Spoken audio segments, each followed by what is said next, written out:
How about now? There we go. Hey, even I can hear me. Okay.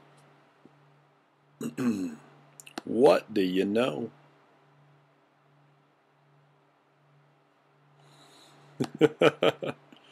All right.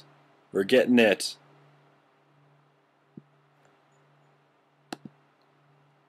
Yay! Yay! Now, I've never done YouTube before, so I don't even know if I have to be the moderator or what.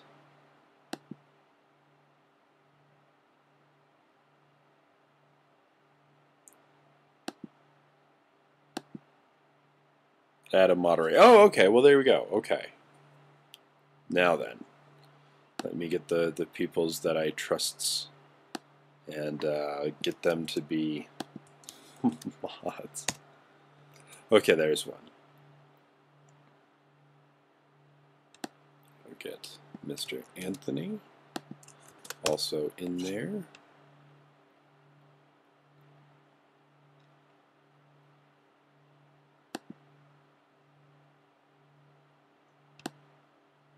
Oh, Halo Sage, now you're just trying to...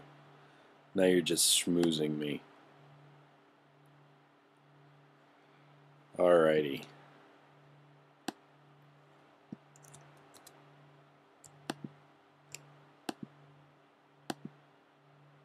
Gabby. Oh, I know you, Gabby. Guess what? You get to be a mod. I didn't know Gabby was your actual name. Oh, come on. Specified user does not exist. Whatever.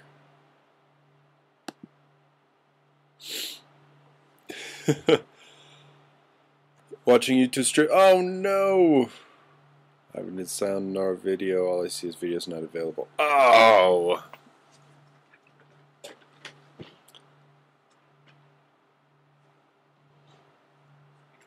Hey, Quasar Shark. Well, there we go. That might be a thing that I might not be able to do the streams. Or, I might have to do 2. Just because. So, don't you worry, even though he can't hear me.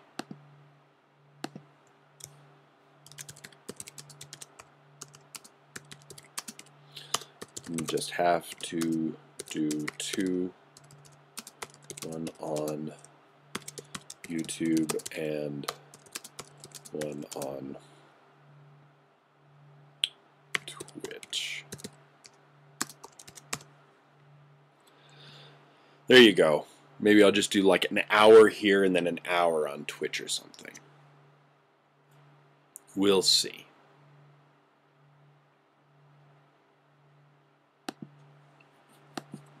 Or another time. I don't know. But thanks for everybody for coming out here. Holy smoke. Look at all of you. Hey, afternoon, Mr. Kirby.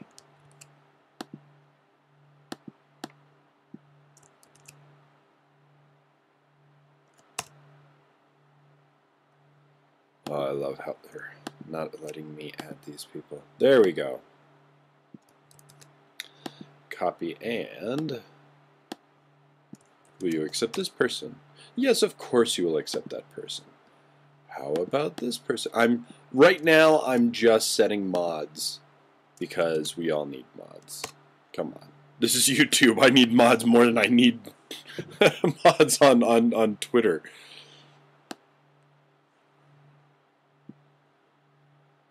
Ah, Gomer. Yeah, we'll get you.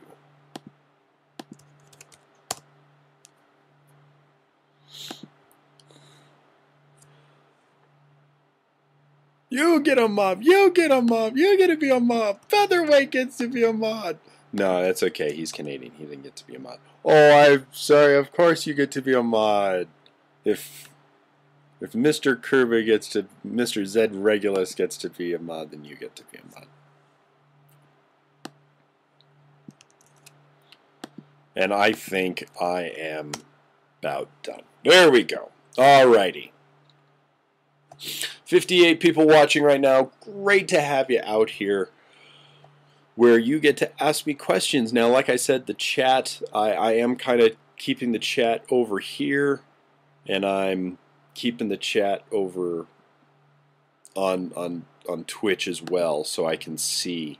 So pretty much, if you want to ask me a question, I'm going to be going back and forth all day. Oh, refined it. Satori, a very beautiful tea place. Rare, we'll have to, when next time I'm down, we'll have to go see that. That would be a lot of fun.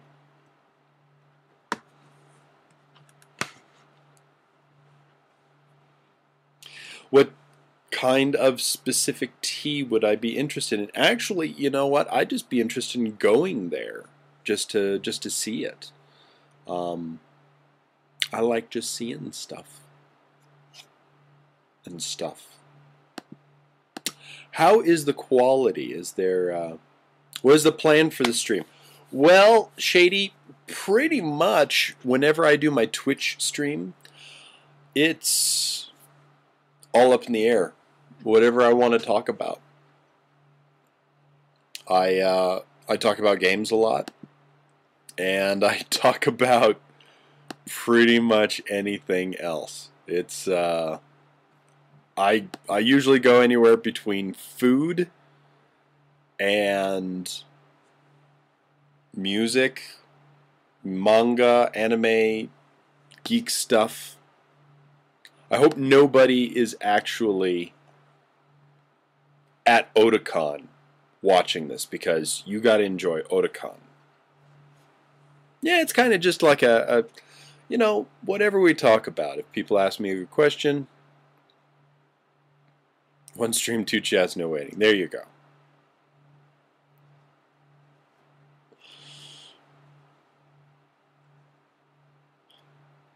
I say we Skype this and discuss the Dr. Awesomeness.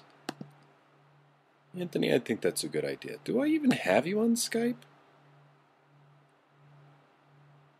Of course I do.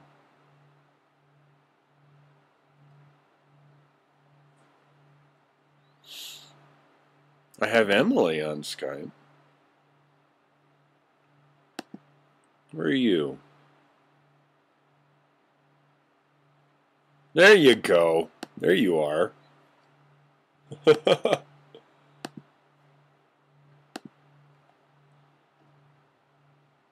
Thank you, AIM Higgins. I actually hate my hair right now. I really hate it. Today, Sean is going to be sick. So, playing the part of Sean as much as he can, we have Mr. Anthony Russell from England. Hello. Hello. I don't have Sean's Final Fantasy playing ability because I don't really play computer games. Actually, that's a lie. I do play one computer game because I have actually bought a computer game this year for the first time in about 5 years. Oh, really? And it's Franchise Hockey Manager. Of course it is. Of course it's Franchise Hockey Manager. Well, what they've done is they're the guys who've done a game called Out of the Park Baseball, which is this really, really intricate, really detailed baseball simulator that's really, really big with baseball fans. And they've done a hockey version, and it's out in beta at the moment, so you can buy it cheap while they're doing all the beta testing, report bugs, and and all that. And then when they actually release the full version, you just get the license code straight away, and it's cheaper to buy it in beta than it will be when they release the full thing proper. Oh, wow. Yeah. And it's got the British leagues on it, which is really nice. Although their stats for the British players are rubbish. And that doesn't make sense. It's interesting how they do video games like that. I knew that Power Pros, they actually even worked very hard to make their faces accurate, but they really tried to make their stats accurate. And I really like that when they do that on a video game, you know. They've been actually bringing out Tecmo Bowl, Tecmo Bowl, the NES game, but they change it every year and put in regular roster. I have not figured out if they put in the players' actual stats or if they just find somebody who has the actual, the average stats. Okay, who's was like, Bo in this day. Okay, we'll put him in there.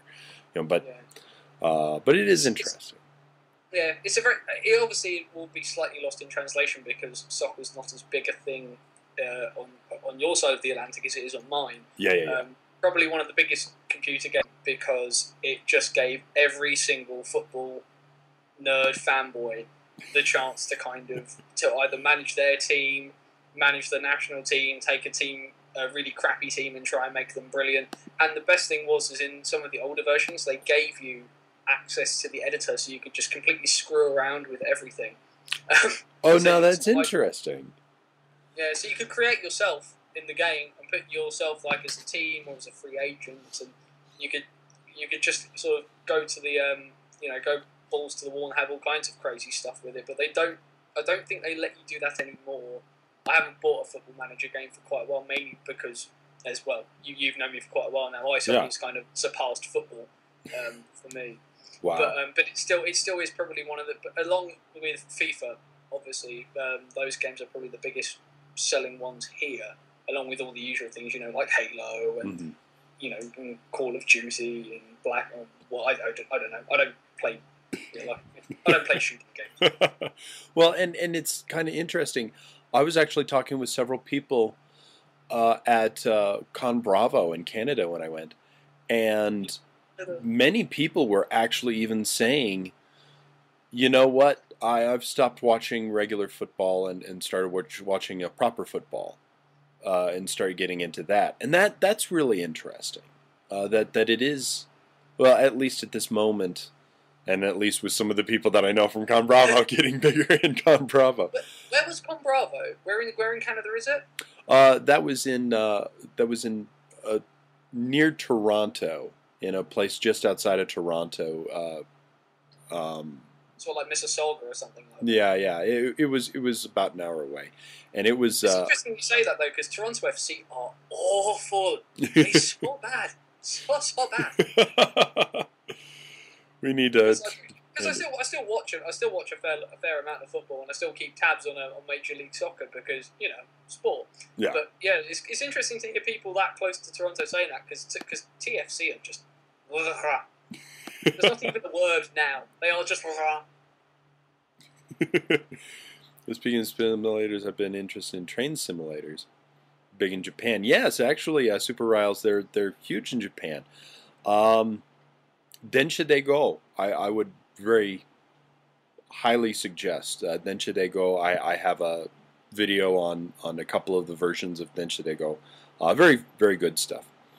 Train simulators is definitely not my thing, but I can kind of appreciate why people would be into those kind of games because there's an element of kind of like accuracy and intricacy and concentration and almost kind of puzzle solving to a degree because there's driving a train is probably not an easy thing, and it's probably not an easy thing on a simulator either. So I can dig why people get that. Oh yeah, and it was when I've played it, it's just a lot of fun because it really is very much like you have to be pinpoint accurate, and it's even more impressive because when you live in or when you visit Japan or live in Japan, you see how pinpoint accurate they are with these huge machines.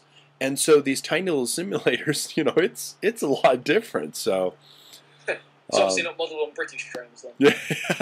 Oh, are they? I know nothing about British trains or anything. You know what? I want to keep this stream light and fun, so let's. What I will say is I use trains a lot, and the issue is, and again, you know me. There are certain things I like and certain things I don't like. We have privately run trains in Britain, and some of the companies that run different parts of the country depending on where they are. Some companies are better than others, and that's probably the polite way of doing it. Of saying and that. It's probably no great irony that the worst company for running trains is called First Great Western. Because they're first in something. They're first in something. But no, train simulators are interesting. When I lived in Germany, and I don't think they do it anymore. But way back in the day when I used to start when I sort of went over the journey for the first time. And for those people on the street that were quite new, the older ones will know this, but the new ones won't. But I'm fluent in German, and I've spent a lot of time there. What they used to do late at night on the TV channels is, it's not like now where they'll just show endless repeat episodes of bits and pieces. But on I think it used to be like their equivalent of what we would call BBC One, I suppose what you guys would call ABC, the first channel on the dial. Through the night, they'd essentially play a rolling tape where they'd stuck a camera to the front of a train and just pressed record. And that's what it would be. It would be out of the front of the train, going down the tracks from one town to another, and this would fill up the gap in the middle of the night on TV stations. Wow. Because there's a game that I have on the PS2. My brain's passing over it. But it's essentially that. You see what you play is actually a recording of the train. And so when you go slower, they just slow it down. If you go fast through an area that you're supposed to go slow in, well, then guess what? They speed it up. So you actually see it. But yeah, and then when you slow down, they have the entire track there. So you actually see the track as it goes. And it's a brilliant thing. It's come on. Oh, there it is. And I'm trying not to stand up so you don't see my bum. But, yeah, Train Simulator and Then Should They Go. This is the one that I would probably suggest if you want something that... Because Train Simulator and Then Should They Go are two different games, but they came together for this one. And this one actually has video from the front of a cart of a train. So, yeah, lots of fun. I would highly suggest that. But that's not why we have you here, Anthony. And yes, Anthony is very Britain, practically. I do have the T-shirt. You do? Oh, you have a Captain Britain T-shirt? Oh, that's cool. But we want you to... we're here. Also, I have you on here because I want to talk about Doctor Who. Yay! Yay! Now, you and I are very excited for this new Doctor. Tell me why you are excited. I'm excited for a variety of reasons, really. The one thing I will say, actually, is that I ended up watching the show live on Sunday. I wasn't feeling very well for the... you knew I had my wisdom teeth pulled, right? Yeah, no, I didn't. Oh, no. That's a rotten I had them pulled a couple of days before my birthday. I had them done under anaesthetic, and I've slowly been kind of getting over that. Because it obviously, it throws your body for a loop. I tried to do too much too quickly. I kind of crashed and burned. And I just, on Sunday, I just crashed and burned. I was going to go out I was going to go to church with them, and I just didn't feel up to it. Just couldn't move properly. And I thought, you know what, I'm just going to, you go, you're feeling all right. I'm just going to stay here, and I'll just lie on the couch. And I genuinely just felt awful, and then just goes, fine, but if you're staying here, you're texting me who the new Doctor is. I was like, fine. So I sat there and I watched it. I'm excited because I think, aside from the general sort of interest, all different Doctor, different way of doing it. Peter Capaldi is a really, really good actor, and he's going to add a different kind of gravitas to this role that Matt Smith just can't give it because of his age. Now, I prefer Matt Smith to David Tennant. That's going to be quite controversial for a lot of people, because my issue with David Tennant was he humanised the Doctor too much, and that's not the way it's meant to be. We're not supposed to relate to the Doctor, and that's been my great belief. We're supposed to relate to the people around him, because he is the conduit through which the story goes. Our way into it as the viewer isn't supposed to be relating to him, it's supposed to be relating to the companions. And where Tennant, and to some extent Russell T Davies' writing played up to it, was he humanised the Doctor too much. Matt Smith was a wonderful oddball, and they made the Doctor more alien again. And hopefully, because Capaldi is a good enough actor and has the chops to be able to do it, that is going to continue, and he won't become... he won't sort of regress back to sort of Tennant human emo whininess, or just kind of become a giant parody of his Malcolm Tucker character in the thick of it. I completely agree. I think that's why I had such a big problem with the Doctor getting married as well, because it was the Doctor doesn't get married, especially to a companion. He's the Doctor. He's supposed to have mystery to him, and when the moment you put in romance, and I do know that there are a lot of people griping that Peter Capaldi wasn't a very young, stylish, 1 degree, what boy bandish type of guy. Yeah, he's an older gentleman, and I hope that this takes romance out of the picture, just straight out. It's an interesting one, that one, because I think to some extent they kind of put it in, firstly because Doctor Who now is kind of appealing much more to people en masse. It's not this kind of thing that's kind of shoved to one side anymore. And people do like a good love story, irrespective of whether we think that should or shouldn't be in Doctor Who. Mm-hmm. There is that element to it, but also it's a side that's never really been explored to the Doctor. There's always been undertones with bits and pieces, but it's never really been explored. And everything's been, the Doctor has always been this sort of kind of at arm's length kind of guy from everybody, and it's certainly a different dimension to a Time Lord character. Have more of those things in there, because it's quite, it's an interesting point. If Time Lords look like us and they're interacting with people, why wouldn't a companion or someone he comes across find them physically attractive? You're right how there's a way to do it and there's a way not to do it. Yeah. And every single female companion, bar Donna, doing it just gets a bit stupid. Yeah. Because that's just not the way it's just not the way it works sometimes. But I don't necessarily have a problem with it, but they kind of have to do it right. And that's where I think sometimes that's where it's fallen down. And as we've already established on this stream, Moffat can't write women to female. And it's not that I have anything against Moffat. I actually, some of his stories I really enjoy the stories. It's just that if the Doctor had become a female, the whole show would have gone to hell. I'm glad that he didn't. And I don't think the Doctor should be a female, because there are Time Lord genders readily established. Yeah, I have to agree. You either find a way to pull Romana out of the Time Lock bubble, or you don't have Doctor Who as a female. Mm. Sorry, and that's not me being sexist. It's a case of a character is readily established as being a bloke. Have him be a bloke. I don't see the problem with that. I admit someone like Idris Elba would have been really interesting as the Doctor. That would have been quite cool. Yeah, there were several people who, brain not working. Hold on, I'm searching up on Wikipedia who I actually thought would have made a brilliant Doctor. Patterson Joseph. Who, sorry? Patterson Joseph. Well, he was considered for 10. Yeah. He was very heavily in the running for 10.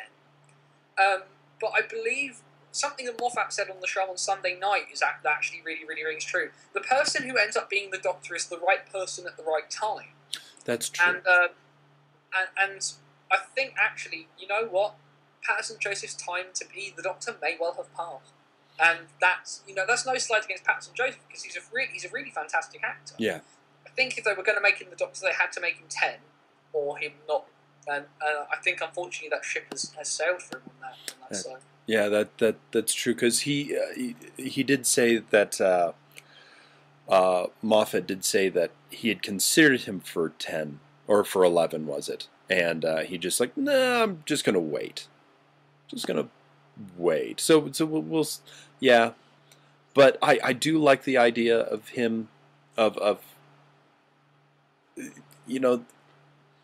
I think he's going to bring a nice where we really needed the humor with Matt Smith. I mean, because it was getting way too emo with David Tennant, where we were getting, and we needed that humor that Matt Smith brought back, and that's why I really like Matt Smith, because he brought back fun. The very first episode was so good for me because it was fun. And he was learning, and he wasn't a moody Doctor. And I think now with Peter Capaldi, we'll have, okay, we've had our fun, now let's get more into adventure. And somebody in the stream on Twitch did say that they didn't think that they would be doing what was it, John Pertwee-ish. I think it actually will go more to the action because he's fit. That's the hope. Yeah. He's fit, so I'm thinking there will be some more running in the quarries and swinging off of you know. I was going to say chandeliers, but that brings something completely else to mind.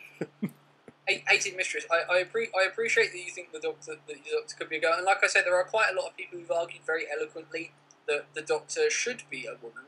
I'm just of the opinion that Time Lord genders are pretty heavily established in canon of the show.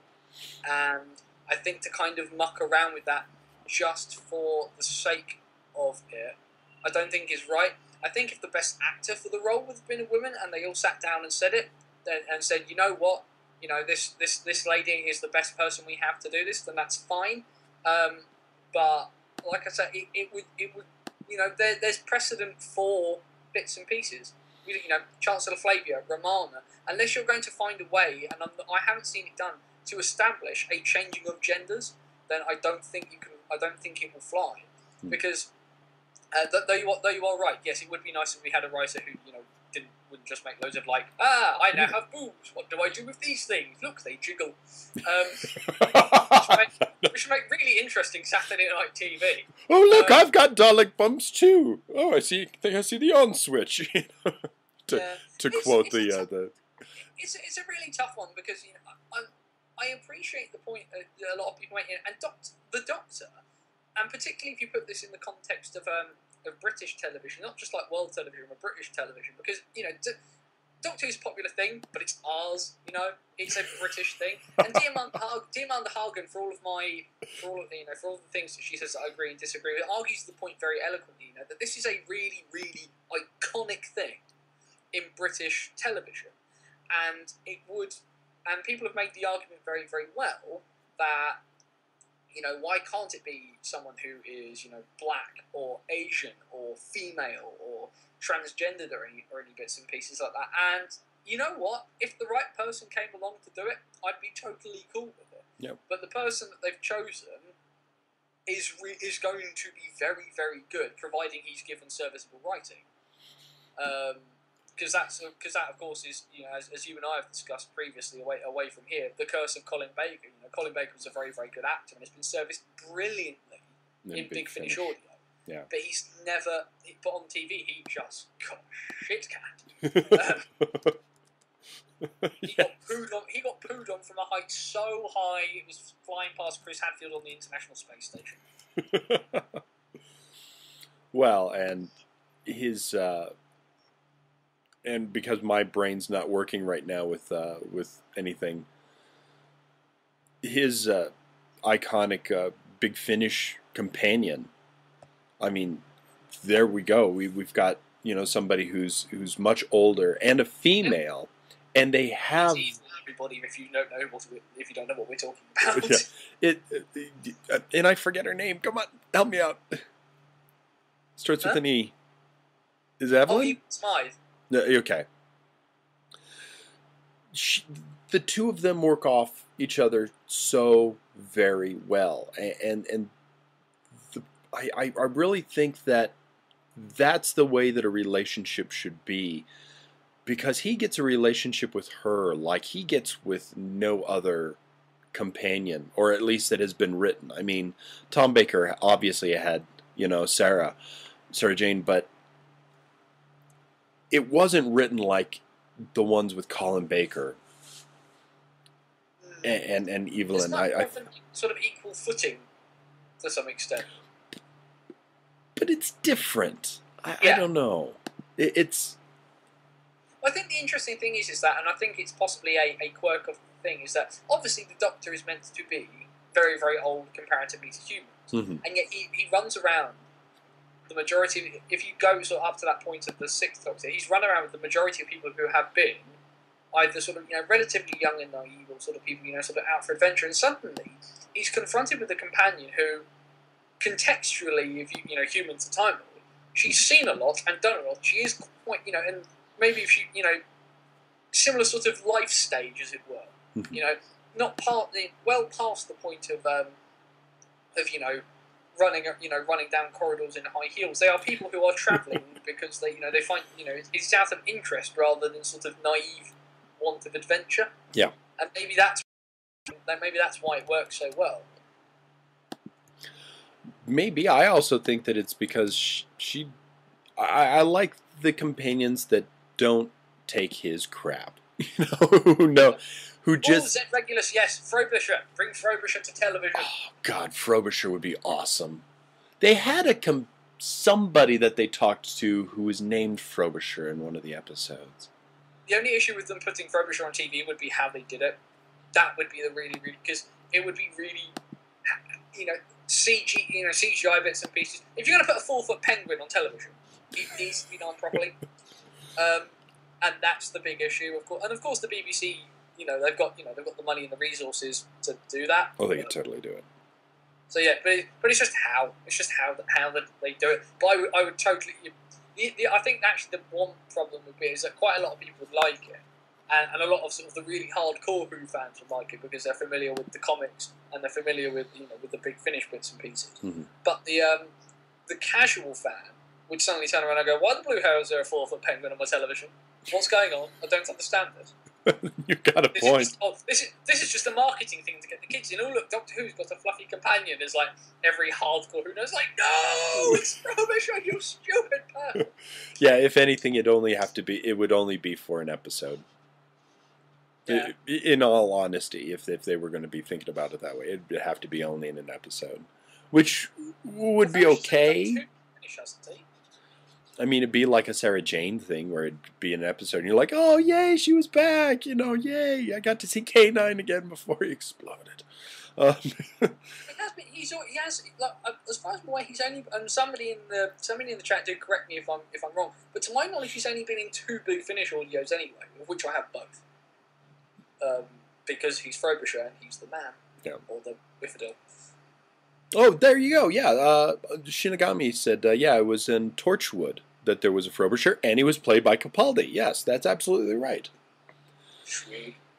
That's where I remember it. And I'm sure Capaldi was like, now you've got me in a Torchwood thing, and I'm called Frobisher? Awesome. Word of it, like near the train station in the centre of Southampton, there's an office building called Frobisher House. Really? I chuckle every time I walk past it. And people I'm with, why, what's so funny? I was like, the building's called Frobisher. Why is that funny? Don't worry. Just walk along. Don't forget the Fires of Pompeii. Not my favourite episode, I must confess, of New Who, but certainly very well done. Yeah. I enjoyed it, but it's definitely not my favourite. Yeah, that would be It was good. What was your favorite episode of the New Who? I was going to say of New Who, because if we're including the classic, then there's none of the New Who. Then none of the New Who. Yeah. Favourite of New Who. It's interesting. I'm probably going to have to go back to Eccleston and say the Doctor Dances. Really? Actually. Yeah. There's something about the end. I'll include that in that entire 2-parter, and it's only really because it just builds up to just such a fantastic end, because it addresses, I think, for me anyway, as someone who has watched a lot of Classic Who, who has a lot of Classic Who, and then is greeted with this thing, and it's just that bit at the end, just this once, everybody lives, and for people who've watched a lot of Doctor Who, or even haven't, they're aware that people die in episodes, and it's kind of one of these things that kind of gets breezed over, and it gets talked about a lot in audios. There's a time to grieve later, but actually, for one, what? Screw it. Actually, everyone's going to survive this one, and it kind of met one of the sort of the staples of Doctor Who, flipped it on its head, but didn't ruin it. Yeah, it wasn't done stupidly. It was done in a way that made sense. It kept with the storyline. It was it was well written, it was well executed. It was actually Moffat at his best, because that is a Moffat one, obviously. Mm-hmm. But I think that's just why. And it's not that anything that hasn't been done since then hasn't been good. the sequence with all the doctors and Matt Smith walking through the hologram in his first episode is just sublime. But I think that's just my favourite, just because it's kind of a complete. It starts well, middle is good, cliffhanger good between the two episodes, end good. Yeah. And I think it's just so solid beginning to end across 2 episodes. And considering how fast paced this is, there are lulls in certainly in some of the 2-parters that have happened. But I think it just hits everything so well that I think that's probably why I like it so much. Well, and I also that's also very interesting for you to say, because you don't even much care for Christopher Eccleston. As an actor, he's fantastic. As the Doctor. I think his attitude to the show has been atrocious. Oh yes, I completely agree. But no, I think actually as a Doctor, and hindsight is 2020. Looking back on it, his series is actually really, really good. I don't think I'm not the greatest fan of Russell T Davies's writing at times, but the series is looking back on it and kind of looking at it as a whole rather than sort of looking at individual episodes. I think as a whole, it's actually I think it stands up really, really well. There are good bits and bad bits, and I think this is probably my criticism, particularly of some of the people within sort of tiggy bits and pieces and sort of the review-averse, as it were. Is that people sometimes kind of nitpick a bit too much. Yes. And I think they're looking for everything to be a bit too perfect. And I think and it's for as intelligent and articulate as his arguments are, I don't agree with National for often Doctor Who bits and pieces. But I think that entire Eccleston series is really, really well done. And I think actually it will get a lot more credit in the future for what it did in context of the whole thing. Because Eccleston came in, it was all set up, and he knocked it down. He ticked all the boxes, had a good start, solid series, solid departure. But like I say, his attitude to the entire thing is just sad, really. I think it's a real shame that he's kind of approached it as just another acting job. Yeah. Which if you're a one-part character, maybe, then fine. But certainly, hopefully, the person who played Adam in the first series just approached it as just another job. That character was rubbish. But I think the other people have kind of embraced it, and certainly Billie Piper's embraced it, which is really, really good, because obviously she's gone off and done a variety of things, or in the case of Confessions of a Call Girl, pseudo porn. Yeah. But yeah, it's just such a shame about Eccleston. He's so talented, and he did so well, but he just doesn't get it, and that's really sad. Yeah. Now, and going back, Peter Capaldi, he gets it, and yes, he will get it. Well, he does get it. No. The infamous letter to the Radio Times he wrote as a 15-year-old that they read out. I saw that, and a lot of these things I'm not sure if they're real, but I guess I guess that was real. So that's very refreshing. It's always nice. And that's to know. what it was. I mean, the Radio Times used to be produced by the commercial arm of the BBC, so it's essentially the BBC producing the TV guide. If the Americans want context, but people sort of write letters in, and just like in sort of comic books in the back or magazines and bits and pieces like that, and it was like that, and it's really it's refreshing in that sense. As was the bit where he sort of said, I've played the Doctor before, but I haven't played him since I was 9, and it's just like And the little part. There was a little part of me that did pop for that. I really liked that. But yeah, the Doctor Dance is really a spectacular episode, just like you said. And I was going to also say, actually, the face on Christopher Eccleston as he's making the things. Spoiler alert! As he's making the things go out, the little nanites go out.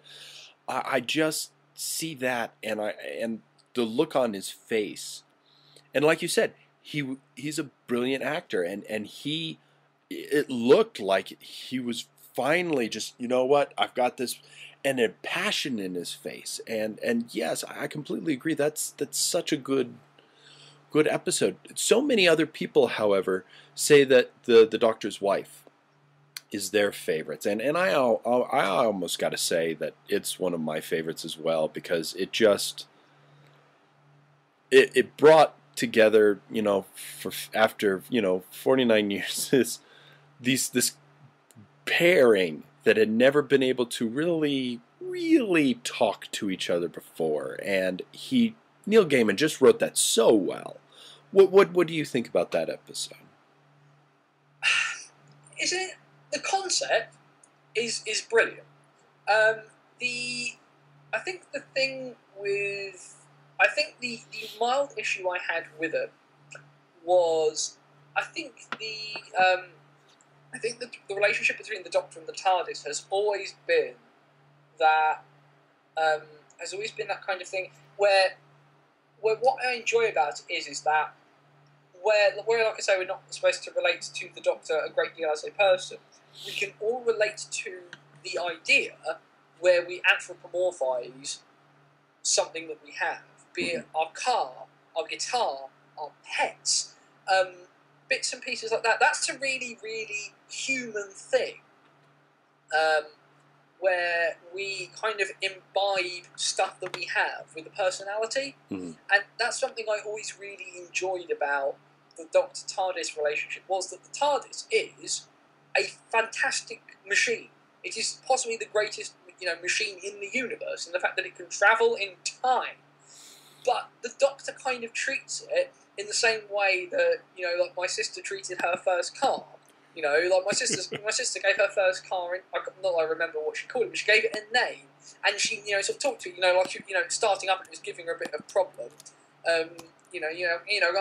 Come on, Cecil, whatever she called it, come on, you want to start, that kind of thing. And that's actually something I really enjoyed about the relationship with the Doctor and the TARDIS. And I think literally humanising the TARDIS, I think to some extent kind of took something away from it. But by the same token, I totally appreciate why people really enjoyed it, because, there's always been that sort of, the TARDIS isn't doing what the Doctor wants, so so he'll give it a smack. Not that you should do that in a human sense if someone doesn't do what you want. And to be fair, if I try that, M would just punch me back even harder. So what good would it achieve for me? But no, I totally understand why people do it. I actually, in terms of the episodes Games written, I prefer his Cyberman episode. Really? Because I think he's brought the Cyberman back and undone the damage that Russell T Davies did to the Cyberman. And I disagree. And someone's going to say it. Oh, they turned the Cybermen into the Borg. No, you can't turn the Cybermen into the Borg, because the Cybermen were there first. The Borg are knockoff Cybermen. Okay, right? They really were. They really were. Right? And we'll rock it from there. Because Patrick Troughton episodes. Maybe Nightmare in Silver isn't the greatest ever episode of Doctor Who ever written, and it's certainly not the best Cybermen episode. But what Gaiman has done to the Cybermen is he's re-established them as a credible threat, and it's the one thing that Russell T Davies just ruined for the Cybermen. He made them too soft, and he made them too easy to beat, and it's what the Doctor defeats the Cybermen in Nightmare in Silver. Why am I even going to say spoiler alert? It's the internet, people. Spoilers, sit in a box. But the Doctor had to be really creative and work really hard to beat the Cybermen in Nightmare in Silver, whereas I don't think he really had to in some of the episodes in the Russell T Davies era and other writers did for them. They made them too easy to beat, and I think Gaiman's given them back some of their air of not invincibility, who was ever invincible, but you know what I mean. He made them a bit more credible as a threat. Well, they were only defeatable by gold dust or other things that were comparable to them in strength. Well, radiation, then gold dust. Yeah. They're just getting blown up in a spaceship. Yeah, and other electrical things, and the Five Doctors. Yeah, or getting shot with spears in the Five Doctors. That's true. That's true. Yeah. How shall I defeat a Cyberman? A harpoon. That'll do it. And I still love that show. I really do. That was just the Five Doctors. Of course, the first ever Doctor Who DVD. Really? Yes, it was the first ever one, and we had the old version. We had the original version. But when they updated it, we did get rid of it and passed it on to a friend. We never. We always try and give our Doctor Who DVDs away if we get like the updated or like version, like anniversary version with like better, because some of the early ones had no special features. Yeah. And that first one, it had completely different. A completely different style of like DVD menus and bits and pieces like that, and it, the DVD was just sort of the bare bones. Like we're going to try this out. Let's put out the Five Doctors because it's something people will buy because people love the Five Doctors kind of thing. But yeah, it was the first one, and it's been a fantastic ride ever since. No. He says staring at his and Emily's entire collection of Doctor Who DVDs. Vast collection. Well, I'd be afraid to come to your house. If you say, "Oh, just you're in England, why don't you pop on over?" And no, because we would come in. I'd say, "Hey, could we watch that episode?" And we'd be there the entire week. Well, to be fair, Emily and I do. There is a chunk of disagreement within the Russell household as to some of the episodes, because there's some that Em really likes and there's some that I really like. And the one that we do have constant arguments about, and it's going to sound really silly, but I absolutely love this episode and Emily hates it, is Delta and the Bannermen, which is the Seventh Doctor and Mel. Yeah. And you know what? There are bits of it that are rubbish, but I love the story and I love the overall idea. And I think if you can't suspend your disbelief as a Doctor Who fan, you're probably trying to enjoy the wrong show. Yeah. And you should go and watch something like really, really naff instead, so I don't have to like throttle you. But yeah, there are bits of Delta and the Bannermen that I admit readily are rubbish. Ken Dodd, who just Americans won't have any idea of, but he was just like a British comedian. He was famous for carrying around something called a tickle stick, which is essentially just a feather duster, and just making really, really bad jokes. And he's in that episode as the guy, as the toll bloke at the space station, like right at the beginning. And that is stupid. It's so stupid. But it's still one of my favourite episodes, and Emily just hates it. She's just like, this is rubbish. I'm watching it. It's awful. And it's like, because I love it so much, because the stories are so fun and I enjoy it. Well, a lot of the Seventh Doctors, I mean, he's my favourite Doctor. I mean, but there are a lot of his episodes were just, like you said, just rubbish. They were just not very good. The Dalek one was very good. The giant Bertie Bassett man. The Dalek one was very good. The Dalek one was very good. Written, of course, by Ben Aranovich, former member of the British Communist Party. Really? Yes, indeed. There were a lot of writers sort of involved with things in the BBC in the 80s who, for some strange reason, were members of the Communist Party. We're not entirely sure why. But better the communists than the Nazis. That's true. That's true. Oh well, what were some of the others? Now, and I also mentioned this. As the court said, at least it's not the Happiness Patrol. Yes, giant Bertie Bassett man for the win. Now, I had mentioned this to Emily. By the way, people, I walked in through the door. By the way. Oh, excellent. Just got in from work. But I had mentioned to her that I'm actually hoping that Capaldi, that they do with Capaldi what they were hoping to do with Sylvester McCoy. Now to some of you in the chat, they were actually going to make him a little bit darker, and you notice that his Doctor at the very first part of his run, Sylvester McCoy, was very jovial, very happy, very silly, and he kind of got a little darker, and he would occasionally, give Ace a push into an area that was really, really dangerous just because. And I was even wondering about that, and they really explore that a little bit more in the audio programs, because there really are two different versions of the audio programs for Sylvester McCoy. There's the younger ones, where he's with Ace and everything's happy and everything. And then there's the ones, and you can even tell it in his voice. He gets a little bit lower in his register, and he starts to become a little bit of a darker one. And when they did the 3-Doctor audio program, help me out, Anthony. What, the Klein?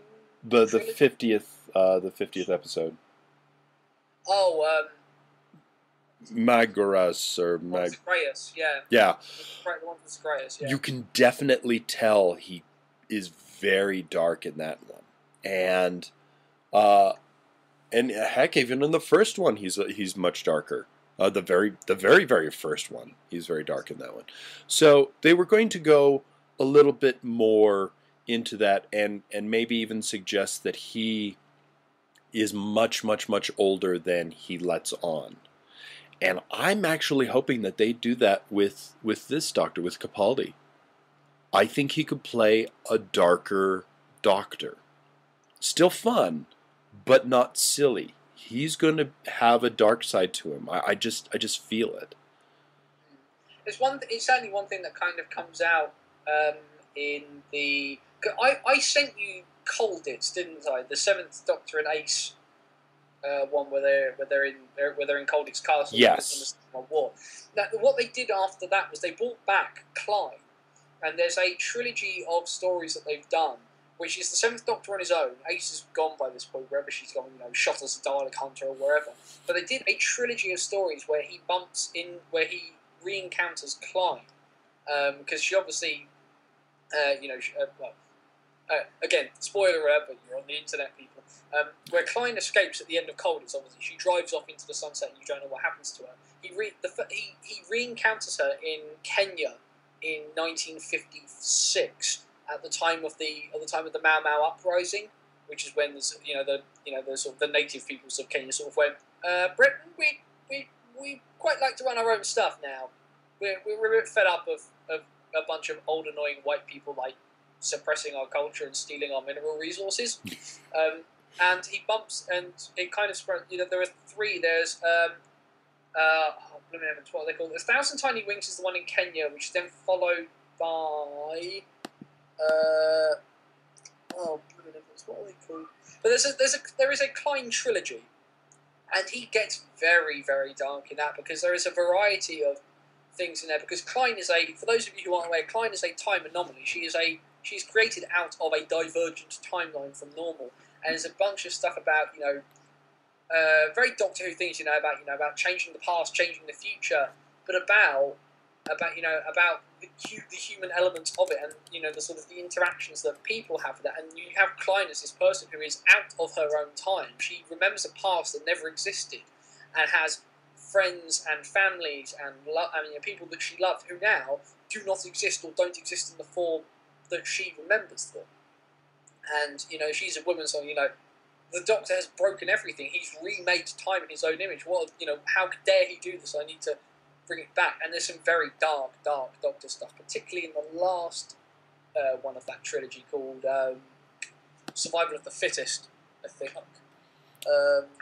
But it's very, very. He gets proper. You'd really like that because he gets proper dark Doctor. Oh wow! I'm gonna have to start searching for that then. Yeah. Send me the names of the things and I'll look for them because that sounds really, really tip top. Yeah, there we go. 1,000 Tiny Wings is the first one.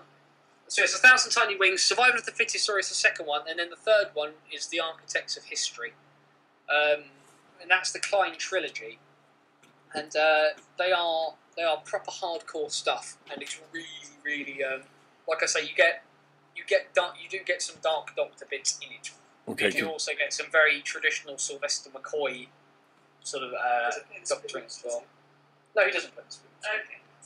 Okay. But he does. Like I say, the end is very. Oh, I'm looking forward to this then. Yeah, but definitely type them out in my Skype thing because I will definitely forget. My brain's like one of those things that has a lot of holes in it. Yes. There was a joke there somewhere. Somebody would say colander, and I would say no, that keeps time. But they're anyways. and I'm hoping. Now, I see the chat is talking about the Valyard, and they're hoping that it's not who John Hurt becomes. I think Hurt's going to be after the 8th Doctor. You really think so?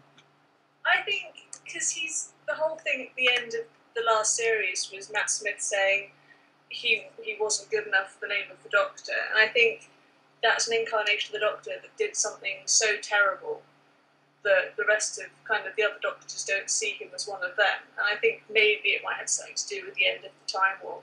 That's my theory, anyway. I would. Actually, if you kind of squint, John Hurt does look like an old Paul McGann. Yeah. That's true. That's true. Well, they've been showing Paul McGann in more Christopher Eccleston outfit. Yeah, Have you that noticed? was Paul McGann's idea because he hated the costume from Oh. the movie. Oh, I don't blame him. But Colin Baker hated the costume from the show, and he doesn't get a choice. The thing I love about Colin Baker was in one of the ones that they did flash animation for on the Doctor Who website ages ago, one called Real Time, where him and Evelyn encounter the Cybermen. Mm-hmm. Yeah, and it's where they go where they get around having to animate the Doctor's multicoloured coat because they go to a funeral right at the beginning of the story, and the planet they go to, the colour of mourning on that planet is blue. So he's wearing a blue coat, and they suddenly get called away to go help with this cyber threat, and he's still wearing the blue coat. So the animators didn't have to sort of animate all of these multicoloured monstrosities that he used to wear. It's like, no, he just gets to wear a blue coat for 6 episodes. It's fine. It's fine. I'm totally going to establish this right at the beginning. Didn't they? I've seen a picture of him in a blue coat before. I don't remember where. Remembrance of the Daleks. That's why. That's what. There too. Yes, and I actually really enjoyed that costume much more than the Joseph in the Technicolor Doctor, type of thing. That was a bad idea. It was a bad idea. It was a bad idea. But then again, Colin Baker, maybe he shouldn't have asked for a leather jacket. Yeah, true. I'd like leather jacket and vinyl pants, please. leather jacket and vinyl pants. He is Doctor Who, not a member of the Village People. Paul McGann was lucky because he just went to the Big Finish guys and went, well, if you're going to do stories about the Eighth Doctor later on in his life, wouldn't he have changed his costume by now? And they went, yes, you're right. So he got to do a whole new photo shoot and change it to something a bit more different that would fit with the whole Time War idea. So yeah. he was lucky. And now that's where it comes in, my thinking the Paul McGann, John Hurt, Christopher Eccleston thing myself, and just saying no, it wasn't this time. It wasn't this time. But maybe even, I've got some ideas that maybe even, because my brain goes in weird ways. You guys know that maybe there might be a Matt Smith merging with because. All right, the Tom Baker, the whole Tom Baker one, where he changes into, bear with me now. Bear with me. You had the Watcher, and he was just walking around, oh, well, what is he? Oh, he's me, and then they merge. He regenerates, and they're like, what? With it. That could work. What if John Hurt? Watcher, what is he? He's a man with a meringue for a head. What if John Hurt is... He's fantastic, but he had a meringue for a head. No, I think it was What if there is something with Matt Smith and the John Hurt, and they merge, and he becomes Peter Capaldi? Well, that won't happen until the Christmas episode. I don't know how that would happen or anything, but... Regenerating in the 50th. What if that happens? It's possible. It's interesting. You're right. He's regenerating in Christmas. He's not regenerating in 50th. So they have to spin out John Hurt hanging around for the 50th anniversary episode. It's going to be 90 minutes. It's going to be feature film length, yeah. So it's going to be interesting to see what they do. And again, considering the pace, they'd have to do something really, really good to justify John Hurt's character hanging around for that long. Oh, okay. I didn't know. See, I thought that in the very next one, that's when he regenerates. Oh. It's the Christmas episode is where the regeneration happens. Ah, okay. The Christmas episode. Yeah, we get the whole 50th kind of celebration, and then he regenerates. Well, hey, a very Merry Christmas to you guys. Yeah, it feels like it should be more Easter than Christmas, but sadly the timing's wrong. That's true. That's true. It'll upset so many kids. Are going to be crying on Christmas Day, going, "Where's the one gone? Where's the one before?" Well, there's that fantastic video that ended up on the internet where someone the Welsh retweeted, and I think I saw it because I don't follow Welsh on Twitter. I think it was Steve Ferrer, bless him, bless him in his Boston cotton socks. But it was literally like a camera pointed at this girl, and it's like they announced a new Doctor, and her reaction to Peter Capaldi was just like, "What? Oh my God, he's ugly!" It's just like, So many girls girls I've talked to online have been so upset that it's not anybody, that Peter Capaldi is not young or unattractive. They're like, oh, I really fancied the last 3 Doctors, and I really don't fancy him. And I'm like, that's not the point. You're not supposed to. That's not the point. You're not supposed to fancy him. Stimpy, you idiot. I know the BBC would like it if you fancy him because it means more viewing figures, but you can't fancy him all the time. Well, you know, I've talked to a lot of women and a couple of gents too, and they actually think that he's quite handsome. And you know, come on, he's got a handsome face. No, it works for me, but then I like them kind of intense and opinionated. So it's not surprising I find Capaldi attractive. No, it's true. So that's definitely why you married the bloke you did. I did. My mum said, you were never going to marry anybody normal, were you? I said no. Normality is a subjective construct and doesn't exist. Yeah, but there's normal and there's normal. But you know, at least you know, you found somebody whose demons play along nicely with with your own. You know. Yeah, they kind of work. When I'm upset about something, he isn't. When he's upset, I'm not. So one of us is usually relatively sane when the other needs us to be. It works out very well. I remember UKIP appears on Channel 4 News. Yeah. I thought John Hurt was going to come back after the 50th. You know, Diagoras, I don't know. I didn't think so. I would like to know why people don't think that the Valeyard is the 13th incarnation. What wasn't he supposed to be? He was supposed to be the last incarnation. Between the 12th and the 13th, or the 11th and the Valeyard. Have you seen Trial of Time, or do you think you have? Well, the Valeyard was the Master. No, yeah, but he was the Master was behind it. He was actually the Doctor. He was either between the 12th and the 13th, or the 11th and the 12th, and I can't remember which it is. Yeah. But yeah, it was one of those two. It's been ages since I've seen that. It's not a DVD I own. I've only seen it once. Yeah. Yeah, he was something like that. Emily won't buy Trial of Time, Lord. Because it's rubbish. That's why I won't buy it. I'm sorry. It's just I love Colin Baker, but the writing is so appalling. Oh, it was awful. I'm going to shave my head and marry Brian Blessed. Yeah, poor Perry. Woo! Oh. She wasn't a great companion, but it was a terrible, terrible ending for her.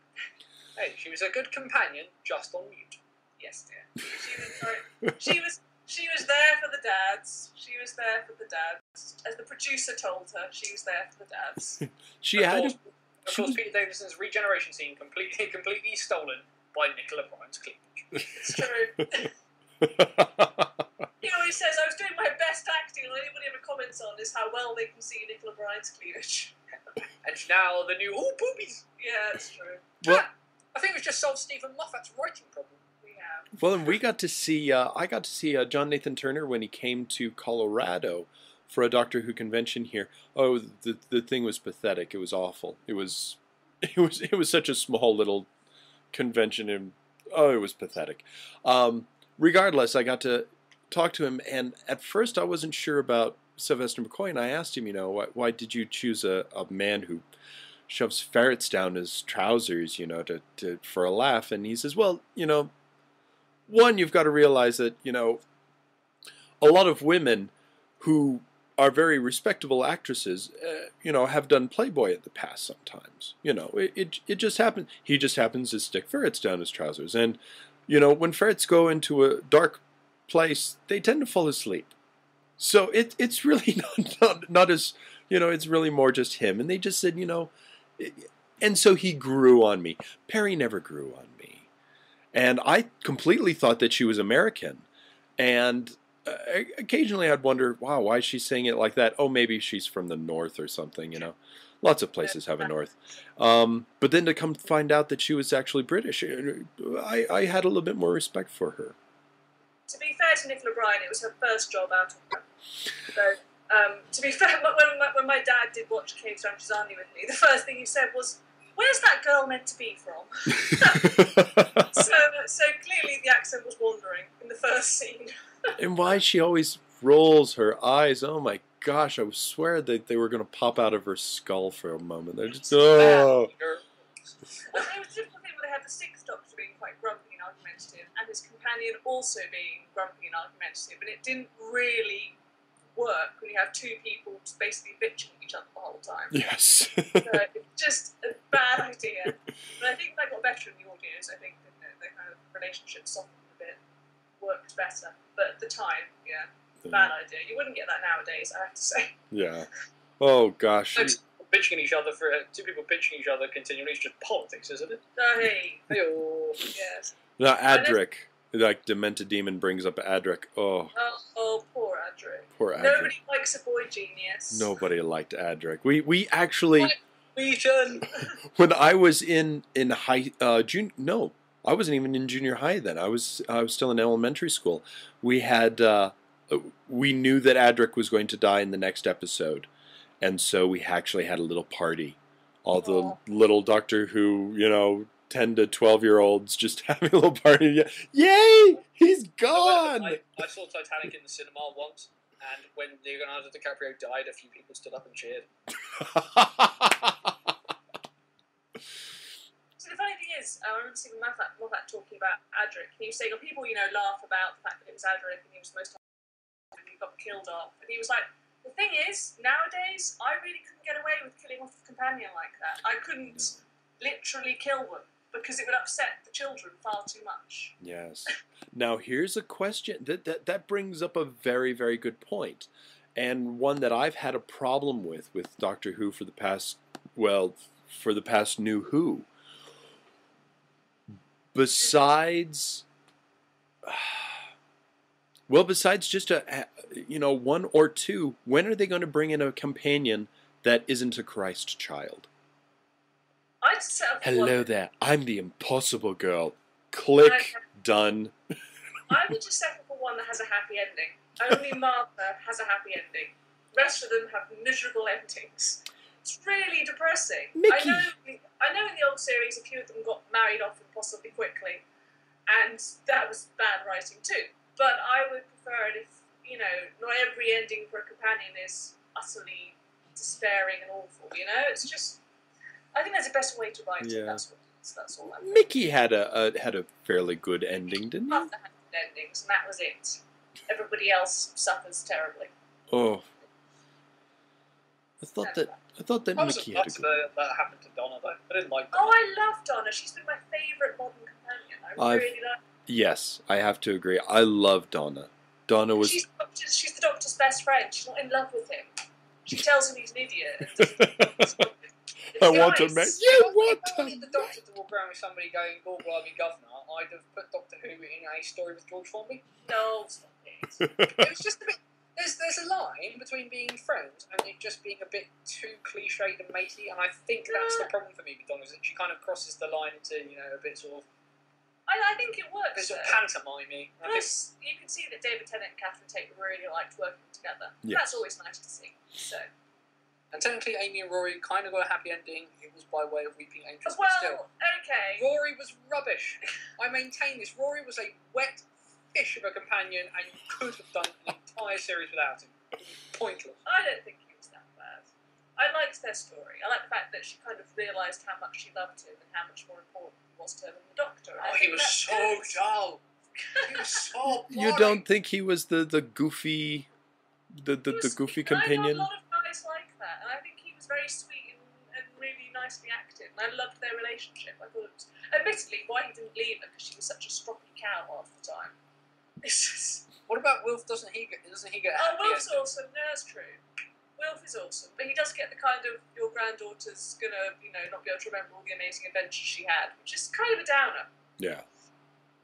Donna is the best in Sarah Jane. I'm going to be really controversial. No, don't say it. I'm going to say it. I don't really care that much about Sarah Jane. I never did. I've never been that big on her.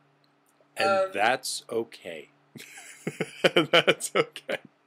This is one of the arguments we have. I'm telling you this wrong. No, I completely understand why people don't like Sarah Jane. She is a bit screamy, but it's the points where I think really the companions I really enjoy are the companions who don't let the Doctor just walk all over them. I was watching one, I can't even remember what it was, but the Doctor was like, no, I'm done. Time Lords are screwing me around. I'm just going to sit here until they're done. She's like, all right, well, I'm just going to walk over this way. It was just very pleasant to see somebody go, hey, there you go. We're good. Yeah. There are some good ones. I mean, Jamie's my favourite. I just think he's awesome. Jamie, yeah. Jamie was a lot. Yeah, I enjoyed Jamie.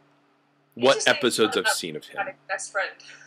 Not having a best friend who's just... They were just a great double act. And I think it's a shame you don't get male companions more often nowadays, because they kind of... The BBC kind of got locked off the thought that there needs to be a pretty young white girl in the TARDIS in order for people to watch. And it'd be nice if there was more guys who were there, less as hangers-on and boyfriends, but actually as companions. What would you think about bringing back some of the old companions? What, like Jamie for an episode? Well, Fraser Hines is up for it. He really wants to do it. I think this kind of goes back to the thing we were talking about with like Frobisher before Em got in. If you one-shot them, fine.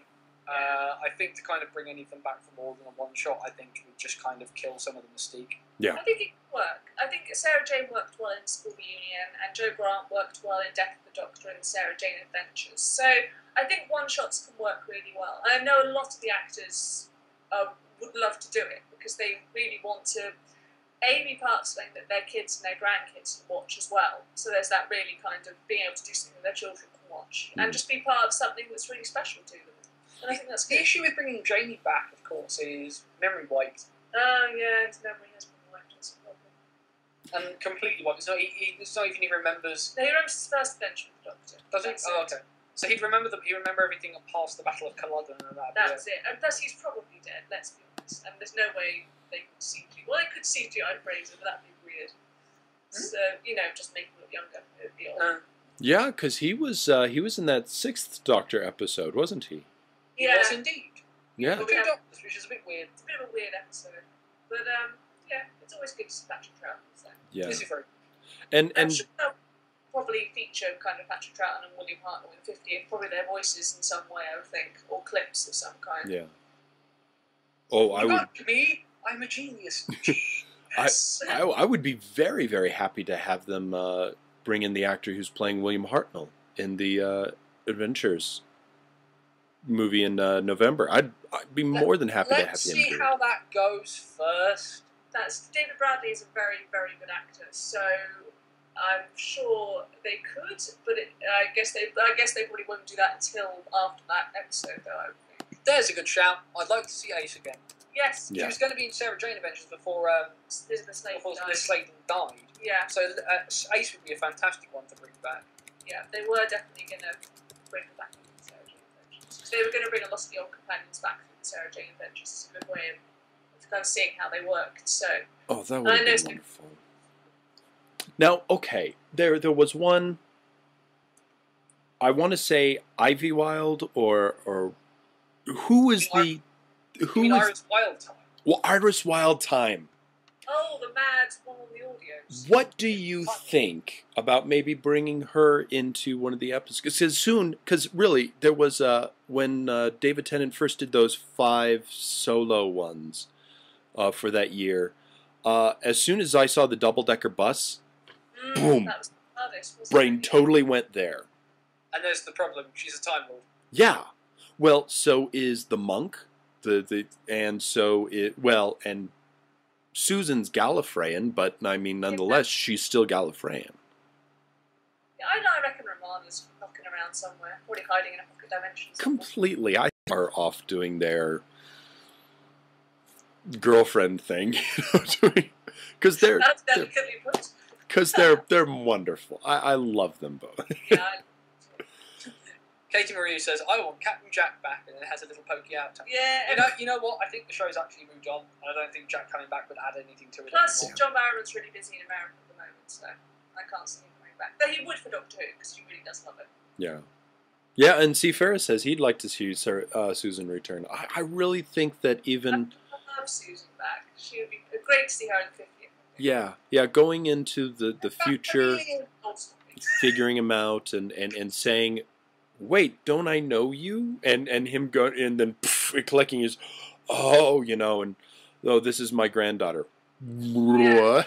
And that would be perfect, actually, for Peter Capaldi's Doctor, because he's older, got a bit of more of the, oh, well, this is... He would be the same age as William Hartnell was, so he would work as her grandfather. Yeah. And I would be very interested in seeing, because I even had a storyline when I was a little kid that the Doctor actually goes back to meet her, and her grandson has been making a time machine, and he just happened to be making it out of this old police box that he saw, just by happen chance. And you know, of course, you're 18, 19, you're writing the stuff a specific way, but I always thought that it would be interesting for him to go back and meet his granddaughter, and then see that she's got a grandson or even a son, and who's interested in the same thing, and then they go off together, and a little familial thing. I think Big Finish did do a Doctor Who about that. I think it was called an Unearthly Child, and it was the 8th Doctor going back and finding out that Susan had a son. He was actually played by Paul McGann's son, so there was a good kind of connection there. Oh my goodness! I've heard it's good. Oh, I'll totally have to look at it. Oh yeah. Man. The Big Finish series is just so expensive here, so I can't. Yeah, it's still bad over here. You can download them though, can't you? I think you can. Yeah, you can download them. I know. There was an email I got today that the first 50 they now reduced the price of download. Yeah. Really? Yeah. Oh well, now that check though, because I don't want you to try. I don't want you to pay like £3 for something and then you can't actually listen to it. Oh, that's true. That's true. Well, that's. Well, I mean, an MP3 is going to be an MP3. It's not like the old VHS tapes or anything. No. On that note, my good man, we are going to have to go because my sister is due here shortly. We are going out for a curry. Have a wonderful evening. Have more than just one curry. That's me just playing around. And I love having you both on here. Gosh, I haven't had you on here for years. So. Yeah, indeed. Literally. Well. Usual. I'm not going to sing Mr. Rogers to anybody. Please that's stealing your bit. But have a good weekend, everybody. Have a good weekend. Take care of yourself and somebody else and all that usual gubbins. But we'll look after yourself, dude. And like I say, if you can check out those ones with Doctor and Klein, I think you'll really enjoy them. I will. Thank you very much. Yeah, cheers. No worries, dude. Take care. Bye. Bye. Oh, I cannot wait to go to England so I can actually give them hugs and stuff. Those were my good friends for, gosh, the length of the since I've been doing this show. Emily and Anthony in Great Britain, fantastic to have them on, talking about Doctor Who, which we're just big fans of. Yeah, they're just wonderful. And thank you all for hanging on. We've been hovering at around 60, 63, 58, around there. When in England are you going to go? Jessica, right now, no plans to go to England. No plans to go to England. Fammy, you're absolutely right. You gotta love international friendships, and it's all because of the interwebs that we can even have wonderful friendships like this. No, I'm just saying, Der Cork, if I ever am in England, which I would love to be. And it's very nice to even be able to have a little bit of internet fame, itty bitty little bit, so that I can meet wonderful people like you guys. And once again, don't use the chat on YouTube. The chat is very, very slow and very, very thin. Go to twitch.tv. There's a chat there, and that's where everybody's using that. So, because the chat on the other one, it's just a little frustrating to use. But glad to have everybody out here. How's the YouTube working? I know that we don't get a lot of the my friends in Germany can't do it. Or were you able to You know, Dercork, you've been able to mention things fairly quickly. Were you able to find a way around not being able to? It's it's a trial. It's a trial, and if it doesn't work, then it doesn't work. If it doesn't work, then we'll use something. Oh, you need to use a proxy. Okay, so if you guys are watching this on the recorded version, you'll know to use a proxy. They have huge stoppages, and some are using proxy sites. Sometimes freezes, but the sound is great. Okay. Yeah, I think it's the YouTube glitch thing. I think I'll do every other Friday on this because we're just trying this out. I hate to say this, but I'm going to say it because I'm truthful with you guys. I'm doing it on YouTube for the YouTube monies because I really want to make this something that I do. And now that I'm no longer with Machinima, I really want to try and make this work. And I'm now with another group, and if I can get a little bit of Machinima monies, not Machinima monies, but YouTube monies through this, then I'm going to do that. I really shouldn't say anything against Machinima, because when you talk about Machinima, you talk about all the people inside of it. I just have problems with the people who run Machinima. And yeah, you know what? Selling out for me doesn't mean that I'm going to change anything besides, you know, it's not like the Wayne's World thing where they change the Wayne's World stuff. I only change things for the better. You know, that's how it works. So even if I do sell out in a way, it won't be all the way, because there's just some things I won't change. But yes, I when it comes to monies, yeah, I would. Yeah, I was with Machinima Cody. I was with them for almost 2 years, and I was getting two things, jack and squat. I'd get a $25 check, $20 sometimes. There was one month I got $18, and I was doing barely anything on YouTube. Because people have this stigma against YouTube. Right now, I have no problems with YouTube.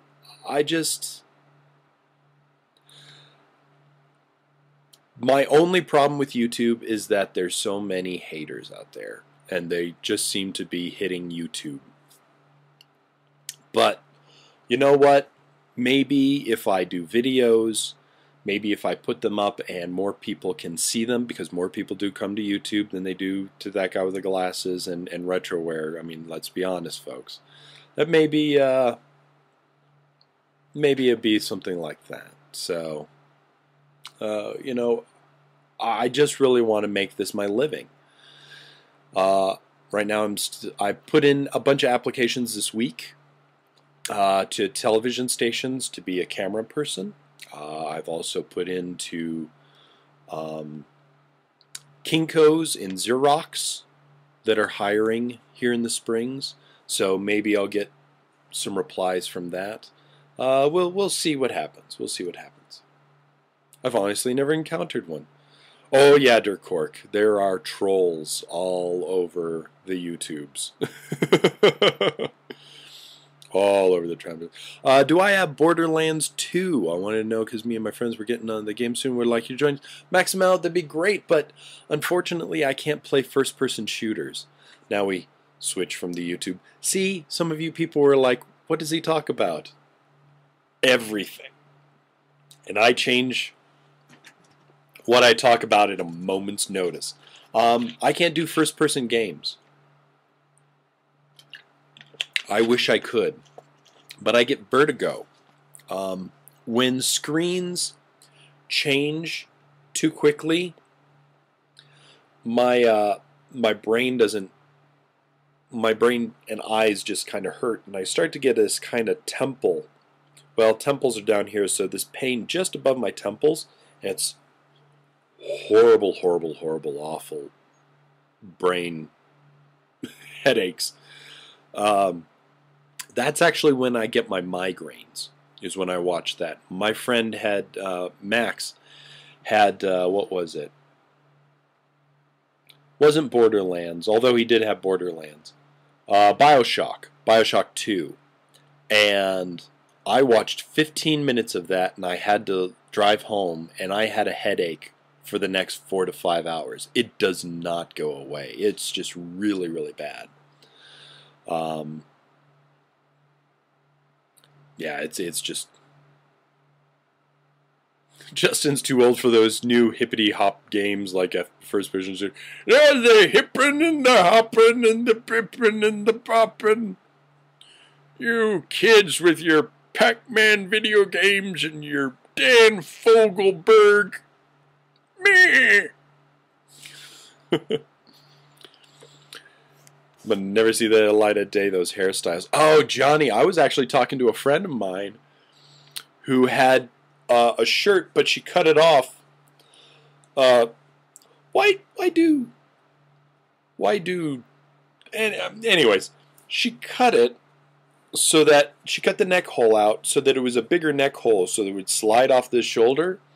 I was like, oh, that really looks good on you. And she's like, it's a cut off shirt. And I was like, you forget, I grew up in the 80s. To me, that's really hot. I like 80s fashion. Well, except for the jeans.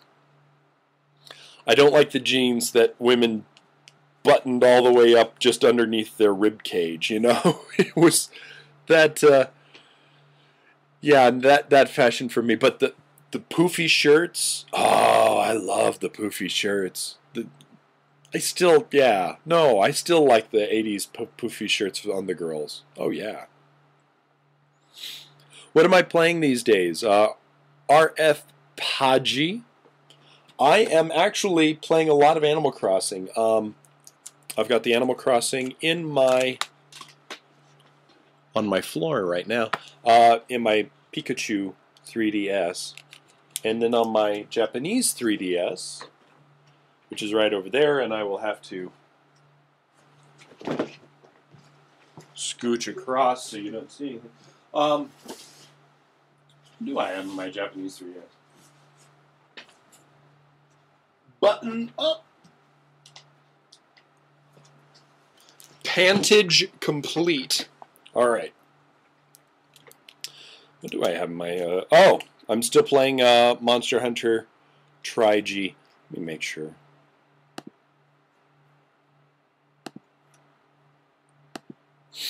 Yeah, Monster Hunter Tri-G. Still playing that in here, but I also downloaded a brand new game. Oh, system update. Hold on. Now it's going to restart. I've been playing this one. It's, I'll tell you what the name of it is here in a moment if I can remember it. But basically what it is it's a reverse commando. Yes, of course, Quebecer. Hey, Quebecer, how's it going?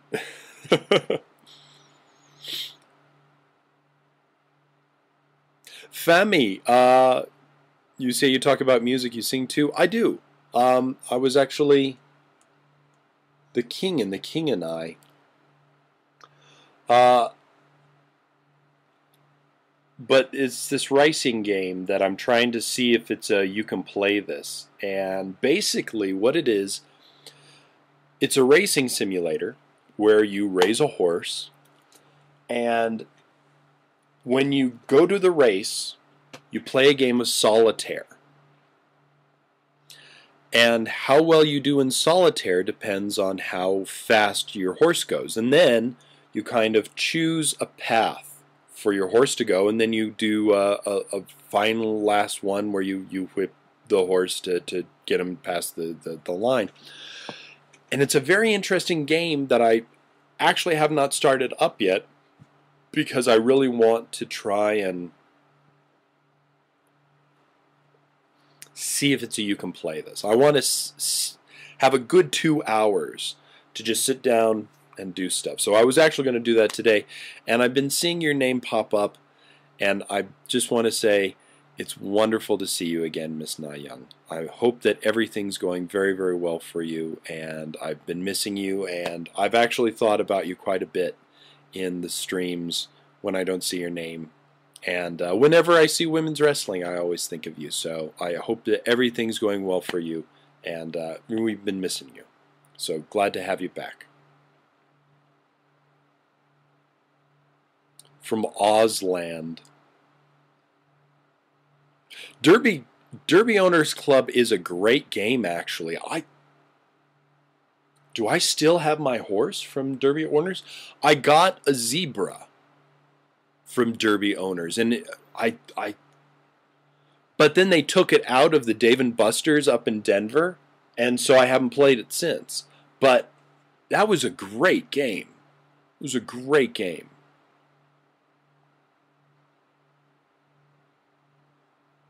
Running slow in Venezuela.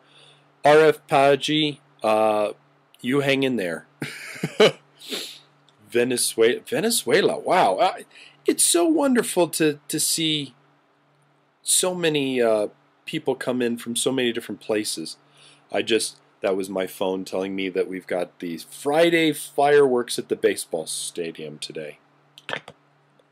And if I had any money to go, we would go to see some baseball, because I love to watch baseball at the Sky Sox. Sky Sox is the what is it? The AAA team, or what are they call it? A double? Yeah, I don't know. But they're the Rockies. You know, the farming team for the Rockies and stuff. Lots of fun. Melbourne, Australia. Oh my God, Fex. I'm going to say Fex. P-H-E-X-E. Fex, or is it Fexy? You are very Fexy there from Melbourne, Australia. AAA, okay, yeah. I just know I enjoy baseball. That's what I know. Yeah, the Sky Sox, purple and black. But I love watching, no, that's the Rockies, the purple and black. Sky Sox, I don't know what the Sky Sox colors are.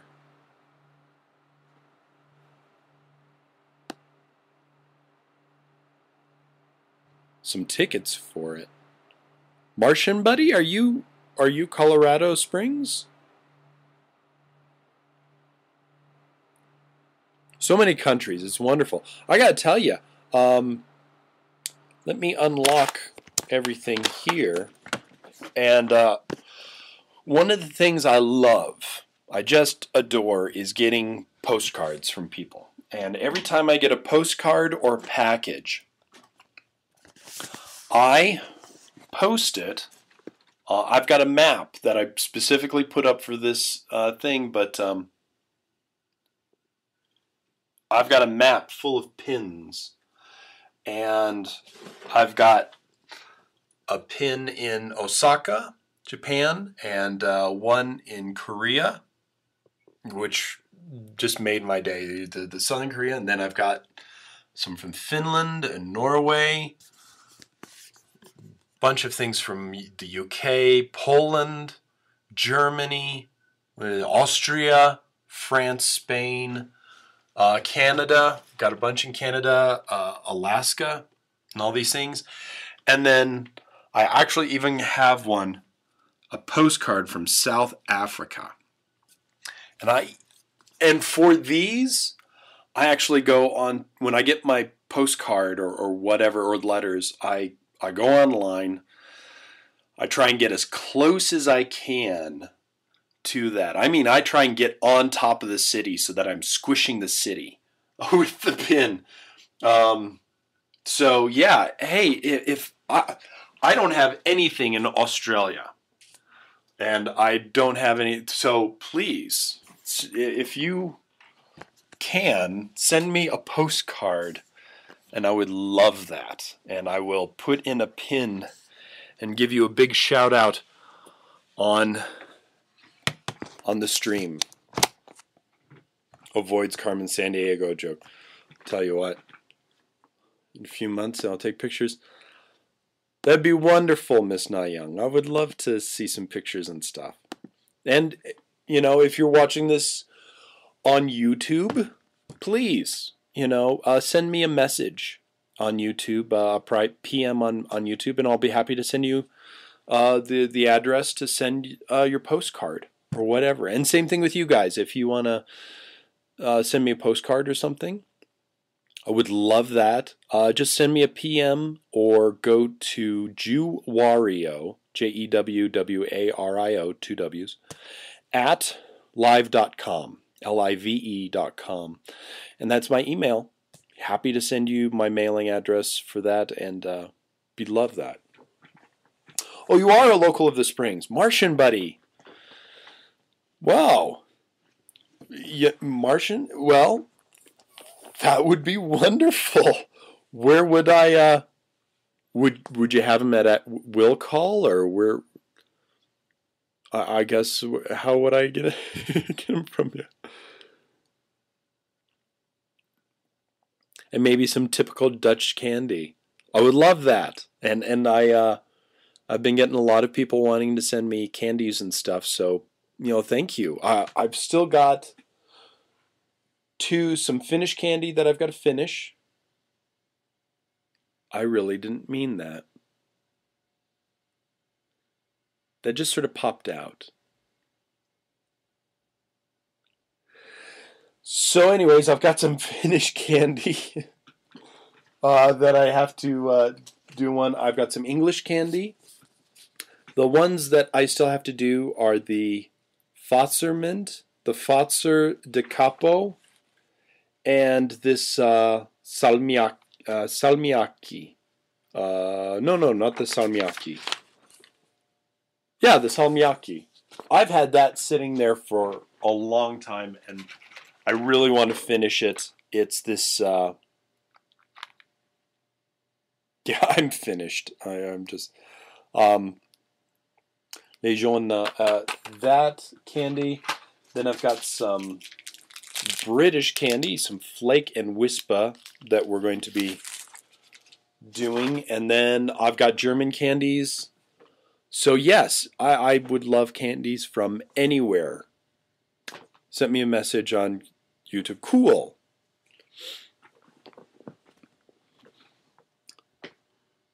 Well, I could swing over or something, or I can mail them. They're corporate passes, so they're good for the rest of the season.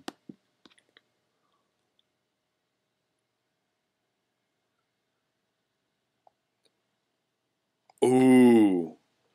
Well, hold on. Before I get into that, Dirk Cork. Martian buddy.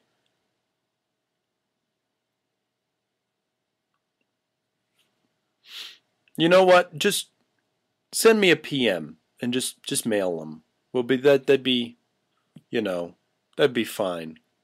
And thank you very much. It's nice to see another person from the Springs on here. That's and it's very kind of you. Thank you very, very much. That's very kind of you. Your favorite meal was shabu shabu.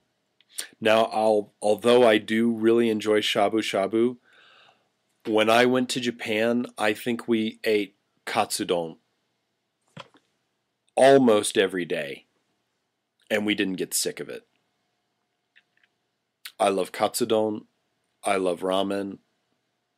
Okonomiyaki has become a fast favorite of mine. I'm still trying to get a taste for takoyaki, but I really want to eat more because I love octopus.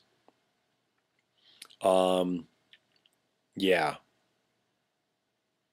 Colorado people got to stick together, yo. Word.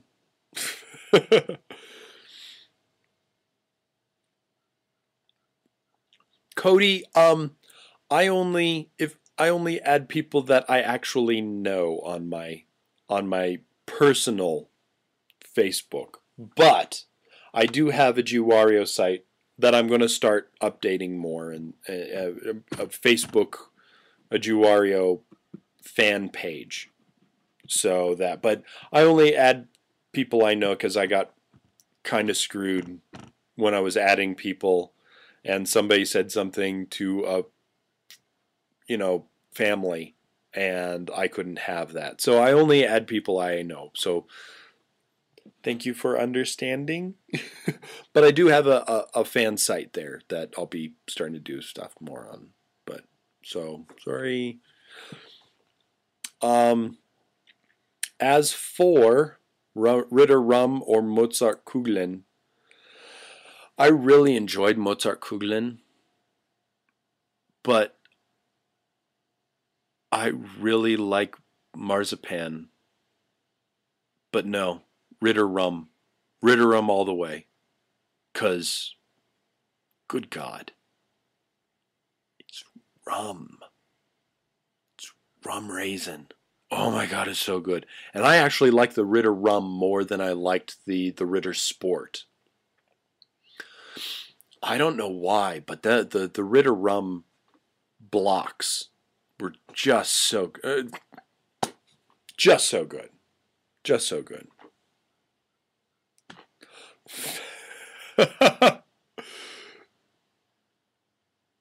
Pretty sure you have a man crush on me? Oh, thanks. That's cool. That's cool. I don't mind. If you need a free senior IT dude, let me know. Happy to do it. Oh, wow. Well, thank you. Lots at IBM. I wanted to be IT, but the school I went to just didn't. They just did not teach me what I wanted, what I needed to know. They might as well have just said, here's a book, go off and learn it on your own.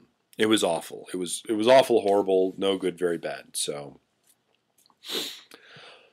I know all dreams fall down, right? Ritter Sport is so good, but once I got my teeth into just the little blocks of the Ritter rum that came individually packaged, that was it. That was it. It was just all yum.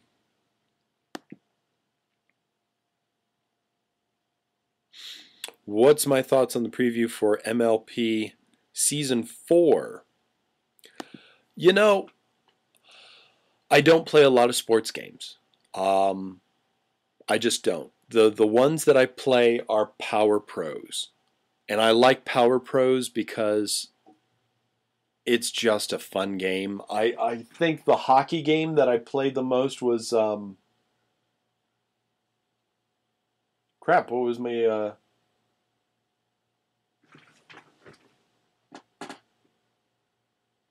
Blades of Steel. Blades of Steel was the hockey game that I played. I don't play a lot of sports games. So to tell you the honest to goodness truth, yeah, I'm probably not going to play it. PS Guitarist, absolutely. You can totally add me on. Oh, and hey, my DS is all charged. Major League Pony, that's what it means. It stands for Major League Pony. And for those of you who want to add me, I'm just going to do this now since I'm on YouTube's. I'm just going to show the image, and you can screen cap it, or you can just look at it for a while.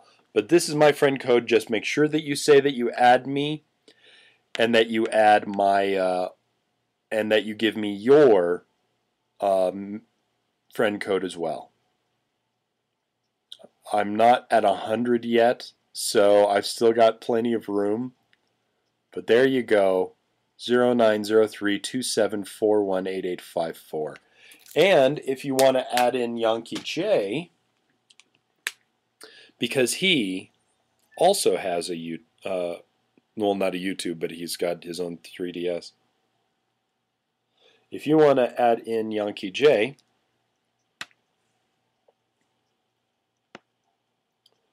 1504-5656-8244.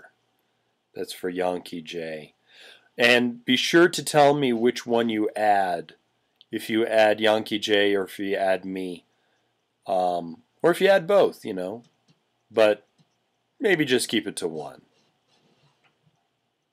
But yeah, now since the screens on the Twitch chat go too fast, and since I'm just doing the Twitch chat, send me a PM on YouTube, and you know, or leave a comment and say, hey, I'm adding this, you know, do this. Halo Sage, yes, of course you can. Yes, Halo Sage, please do. On the Wii U, it's just JewWario. On the Wii, you'll have to excuse me because the Wii's upstairs. But send me your Wii friend code. I'm actually not on my Wii. Get your minds out of the gutter. I'm not actually on my Wii very much as I've kind of switched over to the Wii U, but I still play Wii games on the Wii U and stuff. So yeah, not a problem. Massachusetts is no better. Now see, I want to see Connecticut and Massachusetts because for me, I enjoy just seeing places. I like quiet.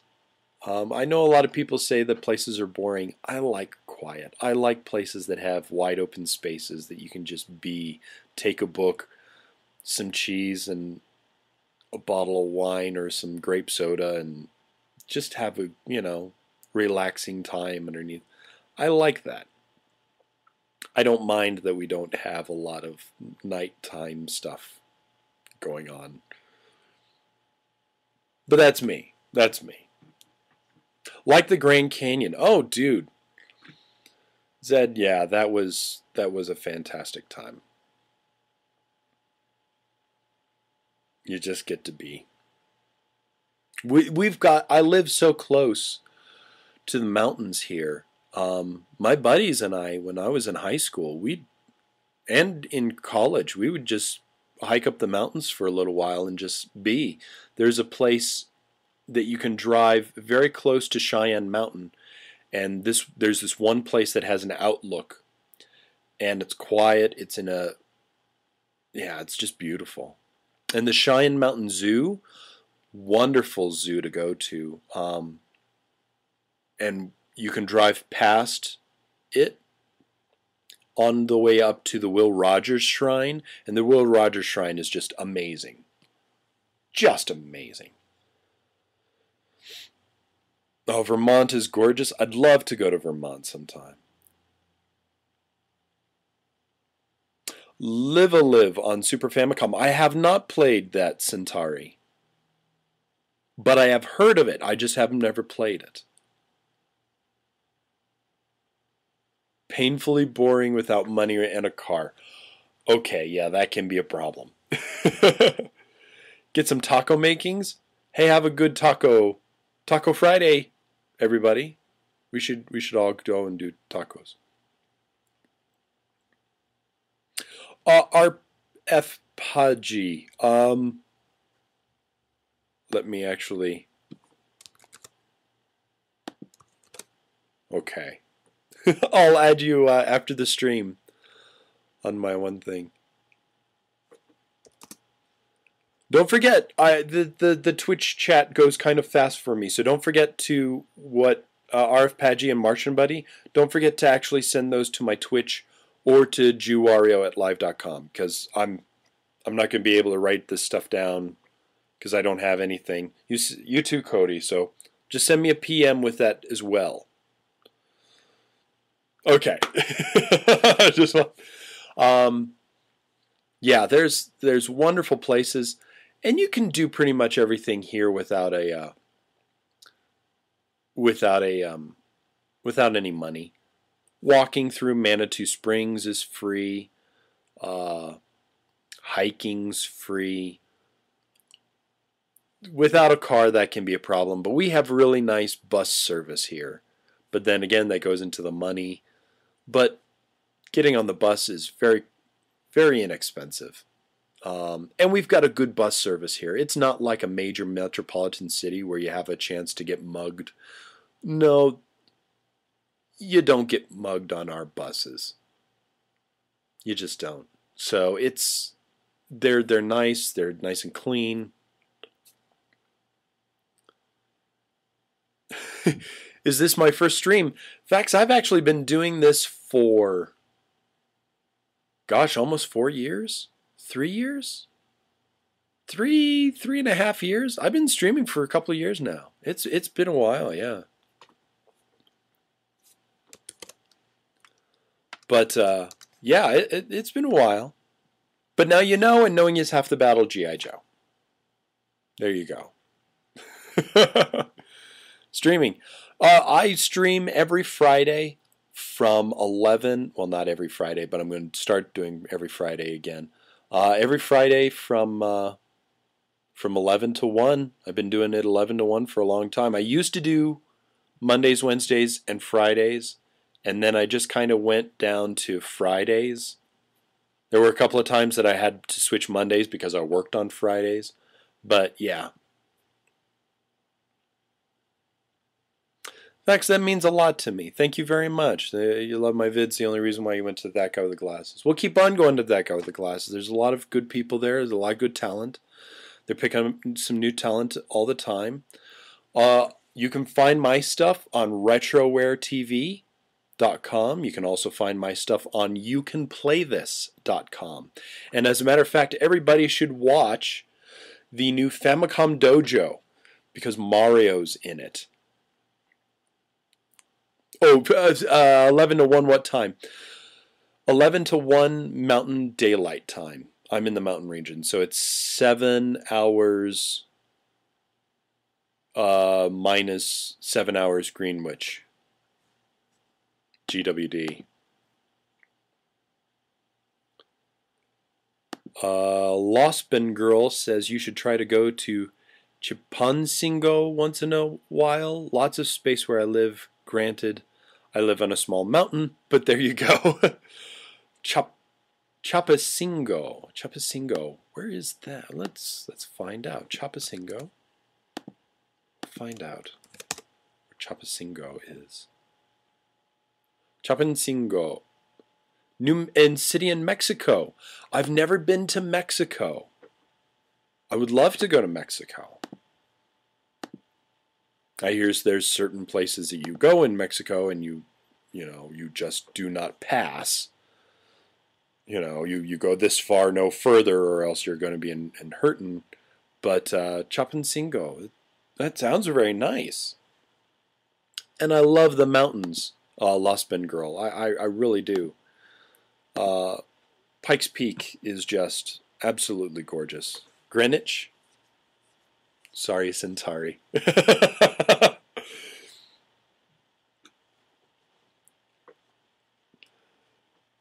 Never been in Mexico. Been a couple hours to the border for years.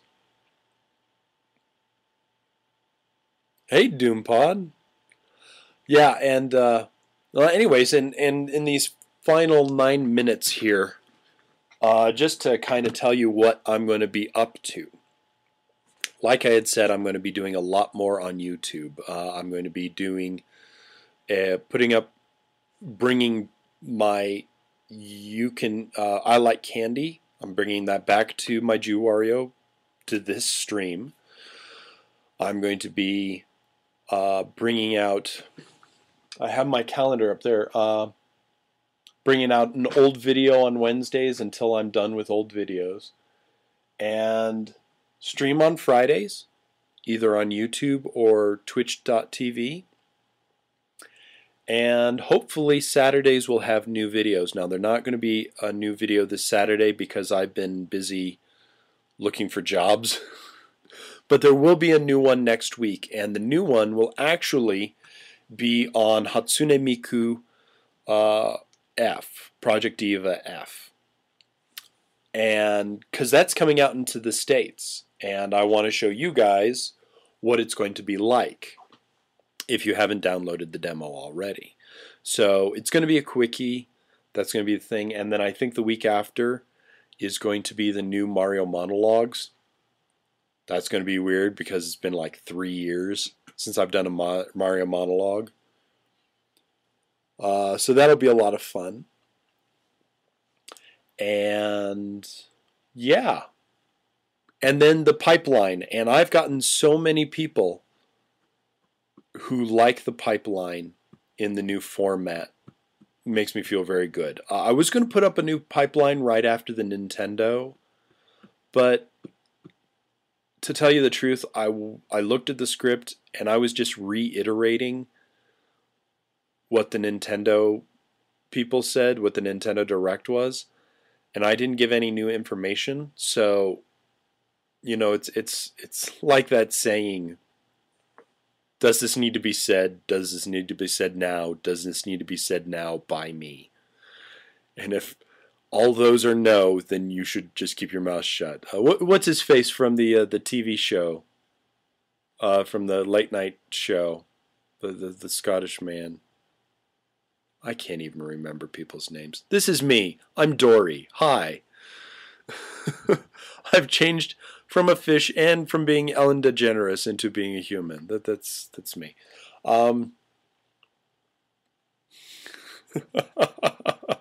Craig Ferguson, there you go. He's the one who doesn't need to be said now, doesn't need to be said behind me. So there you go. Any news about the Famicom Writer? Since it's not on this, and I should be doing a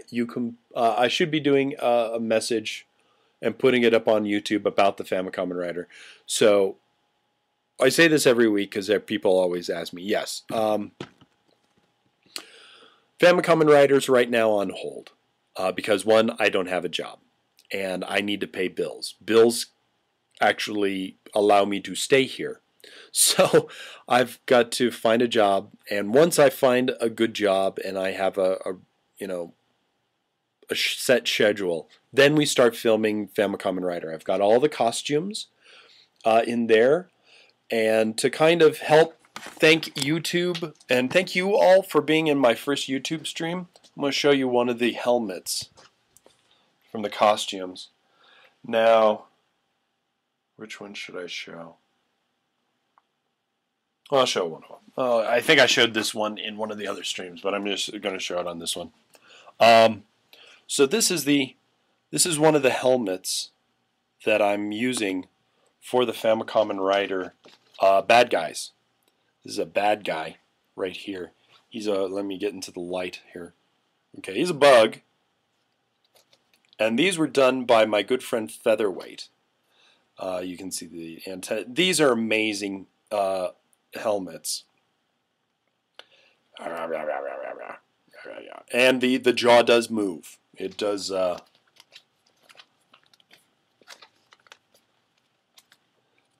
yum yum yum yum yum yum yum yum yum yum yum. So so yeah, this is one. So it's, I didn't take the money and run. I swear I did not. We have costumes and other stuff back in here in the room here. I have costumes and things back here that I'm not going to show you because one is the second rider.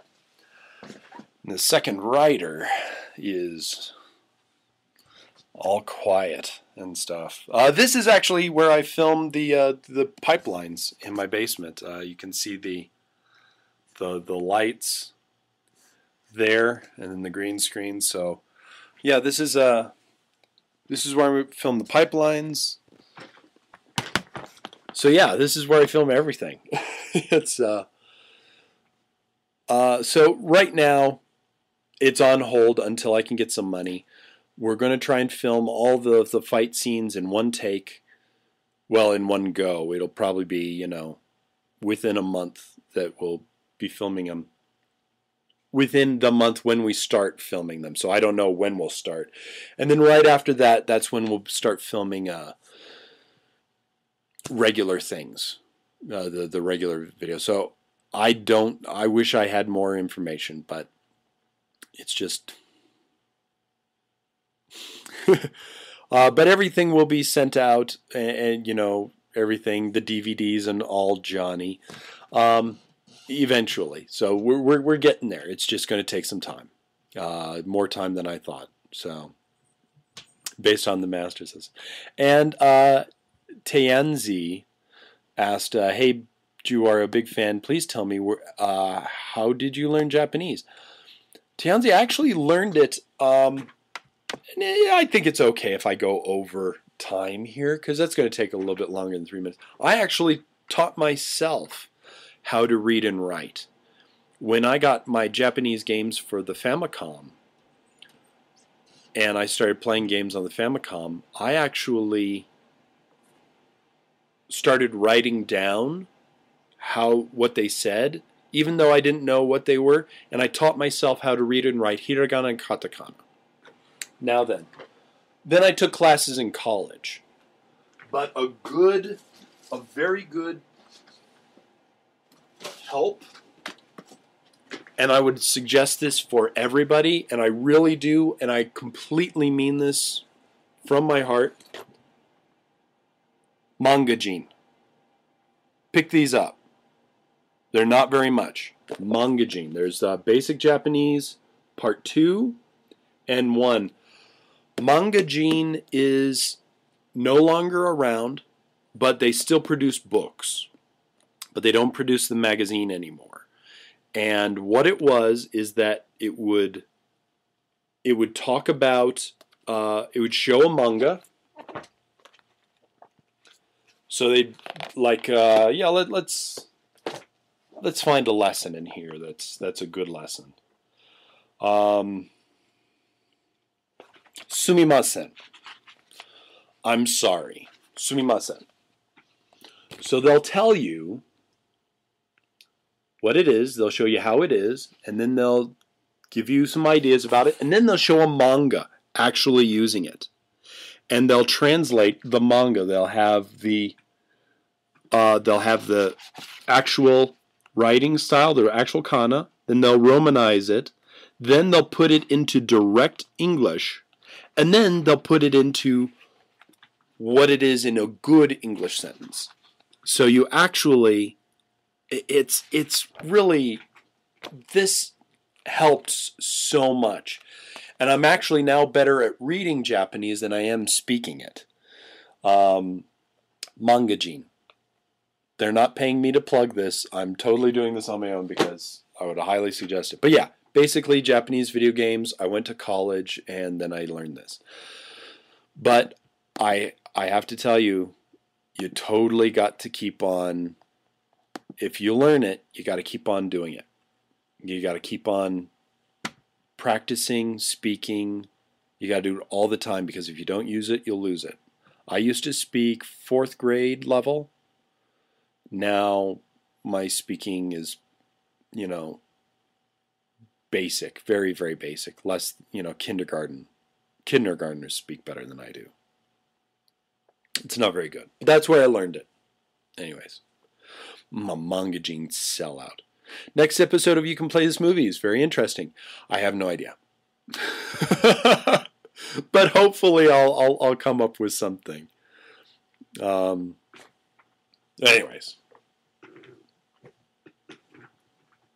Thank you all for being here, and thanks to all of you just discovering me now on YouTube. I hope you like this, and next Friday we'll try this one again, and if it just doesn't work out, we'll go to Twitch and we'll just do back and forth every week, or maybe I'll just do a couple hours here, a couple hours on Twitch. We'll see what we do. But anyways, thank you all so very much for coming out. Hope you all had a great time, and if you're watching the recorded version of this, thanks for coming out. And I usually end my videos or my streams with a little Mr. Rogers, because people used to call me the Mr. Rogers of that guy with the glasses. I don't know how true that was or is, but he's one of the people who really inspires me. And so I end it with his song. It's such a good feeling to know you're alive. It's such a happy feeling. You're growing inside, and when you wake up, ready to say, I think I'll make a snappy new day. It's such a good feeling, a very good feeling, a feeling you know that I'll be back when the day is new, and I'll have more ideas for you. And you'll have things you'll want to talk about. I will too. Thanks so much, everybody, for coming out and having a great time with me. Please have a wonderful, safe weekend. Please drive safe, be safe, have fun, and we'll see you again next week. Bye, everybody.